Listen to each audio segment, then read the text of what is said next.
بسم اللہ الرحمن الرحیم نحمده ونصلی علی رسولہ الکریم اما بعد۔ احباب گرامی، آج ہمارا مسائل مستورات کورس کا پہلا اور افتتاحی سبق ہے۔ دیکھیں، اسلام سے قبل عورت کی جو حالت تھی محتاج وضاحت نہیں، اہل علم اس سے پوری طرح باخبر ہیں۔ اسلام نے عورت کو ذلت سے نکالا، عزت اور احترام کے مقام پر فائز کیا۔ وہ وراثت سے محروم تھی، اسے وراثت میں حصے دار بنایا۔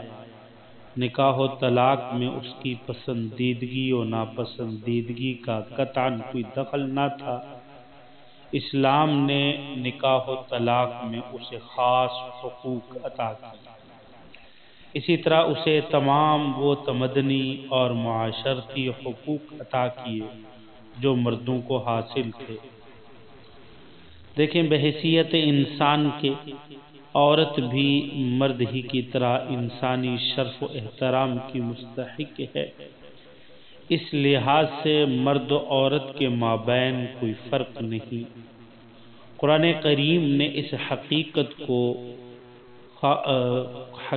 کو سورۃ نساء کے اندر یوں بیان فرمایا: خلقکم من نفس واحد، کہ تم سب کو ایک جان سے پیدا کیا۔ اور نبی کریم صلی اللہ علیہ وسلم نے فرمایا: انما النساء شقائق الرجال، کہ عورتیں مردوں ہی کی ہم جنس ہیں، شقیقہ ہیں۔ شقیقہ کا مطلب پدیش اور طبیعت میں یکساں ہونا۔ علامہ خطابی علی رحمہ لکھتے ہیں کہ عورتیں پدیش اور طبی اوصاف میں مردوں ہی کی طرح ہیں، گویا وہ مردوں ہی سے نکلی ہوئی ہیں۔ یوں اسلام نے عورت کے بارے میں اس تصور کو کہ عورت مرد کے مقابلے میں ذلیل و حقیر مخلوق ہے، اس کو باطل قرار دیا اور واضح الفاظ میں صراحت کر دی کہ تکریم آدمیت اور شرف انسانیت کے لحاظ سے مرد و عورت میں فرق نہیں رکھتی۔ اسی بنیاد پر اسلام میں وجہ فضیلت اور وجہ ذلت یہ نہیں ہے کہ فلاں مرد ہے یا فلاں عورت ہے، فلاں مرد ہے تو اس لیے افضل ہے، فلاں عورت ہے تو اس لیے ذلیل ہے، بلکہ شرف و فضل کا معیار ایمان اور تقوی ہے۔ جیسے قرآن مجید میں اللہ رب العزت نے فرمایا: ان اکرمکم عند اللہ اتقاکم، کہ اللہ کے نزدیک تم میں سب سے معزز وہ ہے جو تم میں سب سے زیادہ متقی اور پرہیزگار ہے۔ اور اسی طرح سورۃ نحل میں اللہ رب العزت نے فرمایا: من عمل صالحا من ذکر او انثی، جس کسی نے بھی چاہے وہ مرد ہو یا عورت نیک عمل کیا، وہ مومن ہے تو ہم اس کو پاکیزہ زندگی عطا کریں گے اور ان کے بہترین عملوں کا ضرور بدلہ دیں گے۔ اور اسی طریقے سے سورۃ آل عمران میں اللہ رب العزت نے فرمایا کہ میں تم میں سے کسی کا عمل ضائع نہیں کروں گا، چاہے وہ مرد ہو یا عورت ہو، بلکہ ضرور اسے بدلہ دیا جائے گا۔ دیکھیں، ایمان اور اعمال صالحہ جو فلاح ابدی کے ضامن ہیں، ان میں مرد و عورت کے درمیان کوئی فرق نہیں۔ جو بھی اپنی سیرت و کردار کو اس سانچے میں ڈھالے گا وہ اللہ کی بارگاہ میں سرخرو ہوگا۔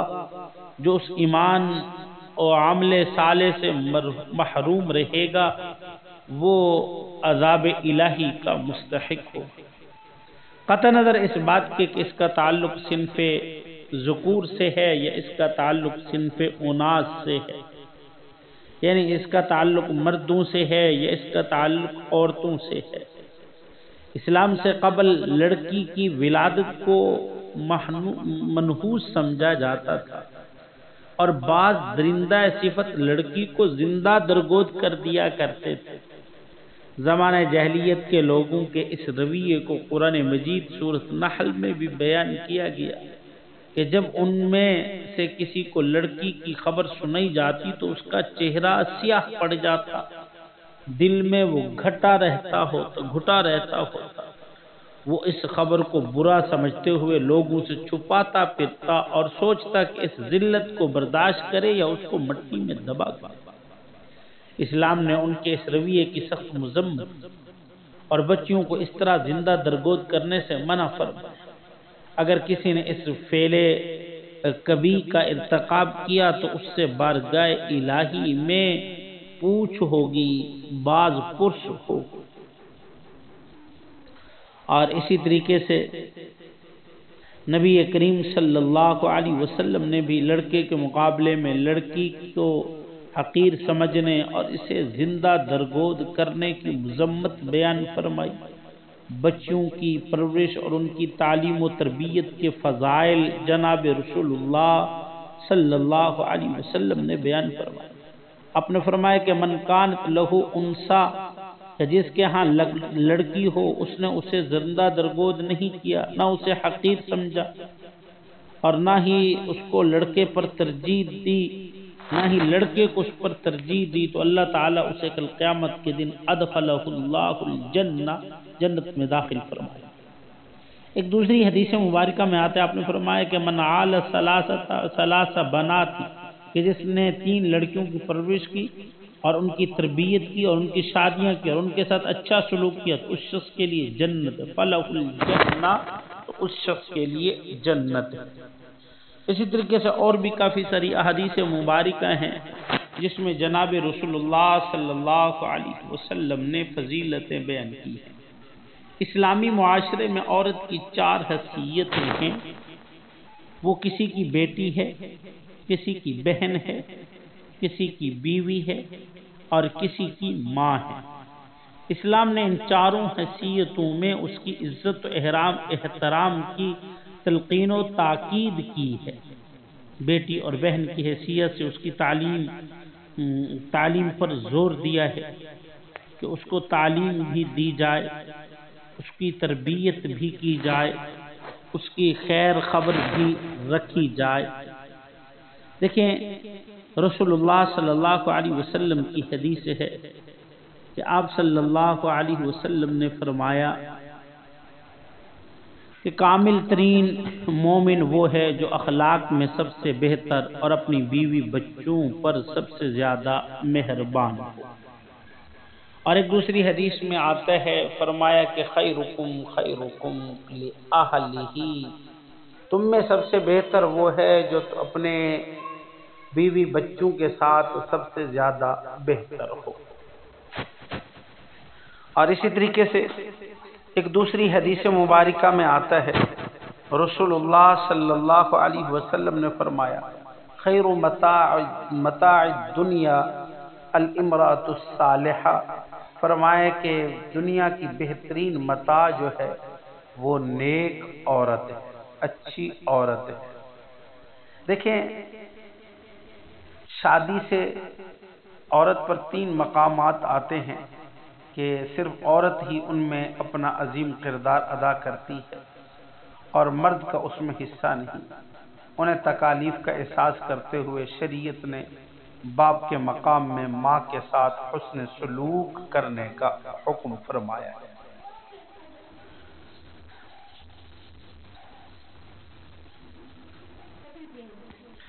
حدیث مبارکہ میں آتا ہے کہ جناب رسول اللہ صلی اللہ علیہ وسلم کی خدمت میں ایک شخص حاضر ہوا۔ یہ حدیث حضرت ابو ہریرہ رضی اللہ تعالی عنہ سے روایت ہے۔ فرماتے ہیں کہ نبی کریم صلی اللہ علیہ وسلم کی خدمت میں ایک شخص حاضر ہوا اور پوچھا من احق الناس بحسن صاحبتی، کہ یا رسول اللہ میرے حسن سلوک کا سب سے زیادہ حقدار کون ہے؟ آپ نے فرمایا کہ تمہاری ماں۔ اس نے پھر پوچھا اس کے بعد؟ آپ نے فرمایا تمہاری ماں۔ اس نے پھر پوچھا کہ پھر کون ہے؟ آپ نے فرمایا تمہاری ماں۔ اس نے چوتھی دفعہ کہا کہ پھر کون؟ آپ نے جواب دیا کہ پھر تمہارا باپ ہے۔ اب اس حدیث میں 3 مرتبہ ماں کے ساتھ حسن سلوک کرنے کی تاکید فرمانے کے بعد چوتھی مرتبہ باپ کے ساتھ حسن سلوک کا حکم دیا۔ اور علماء اکرام اس کی وجہ یہ لکھتے ہیں کہ 3 تکلیفیں ایسی ہیں جو صرف ماں برداشت کرتی ہے، بچے کے باپ کا اس میں کچھ حصہ نہیں ہوتا۔ ایک حمل کی تکلیف جو 9 مہینے عورت برداشت کرتی ہے، اور دوسری وضع حمل کی تکلیف جو عورت کے لیے موت و حیات کی کشمکش کا ایک لمحہ ہوتا ہے، اور تیسری رضاعت یعنی دودھ پلانے کی تکلیف جو 2 سال تک محیط ہے۔ بچے کے دودھ پلانے کا یہ ایسا زمانہ ہوتا ہے کہ ماں راتوں کو جاگ کر بھی بچے کی حفاظت کرتی ہے اور اتنا مشکل فریضہ سر انجام دیتی ہے۔ اس دوران بچہ بول کر نہ اپنی ضروریت بتا سکتا ہے اور نہ کسی تکلیف کا اظہار کر سکتا ہے۔ صرف ماں کی ممتا اور اس کی بے پناہ شفقت اور پیار ہی اس کا واحد سہارا ہوتا ہے۔ عورت یہ تکلیف بھی ہنسی خوشی برداشت کر لیتی ہے۔ تو اس لیے حدیث مبارکہ میں، شریعت مطہرہ میں عورت کو ایک مقام حاصل ہے۔ تو اس لیے ہم نے چاہا کہ جب عورت کو اللہ رب العزت نے شریعت میں اتنا بڑا مقام عطا فرمایا، تو عورت کے متعلق جو ضروری مسائل ہیں ان مسائل کو بھی سیکھا جائے، جانا جائے اور ان کو سمجھایا جائے۔ تو انشاءاللہ تعالی ہمارا یہ کورس ان مسائل کو سمجھنے اور عورت کے متعلق جو ضروری مسائل، لازمی مسائل ہیں ان کے جاننے میں ہے۔ دعا کیجئے کہ اللہ رب العزت ہمیں اس کورس میں توجہ کے ساتھ، ہمت کے ساتھ، شوق کے ساتھ حصہ لینے کی توفیق عطا فرمائے، اور پھر اس میں جو مسائل بیان کیے جائیں اس سے استفادہ کرنے کی توفیق عطا فرمائے۔ سب سے بڑی بات یہ کہ اللہ تعالی ہمارے اس کورس کو شرف قبولیت عطا فرمائے۔ جزاک اللہ، وما علینا الا البلاغ۔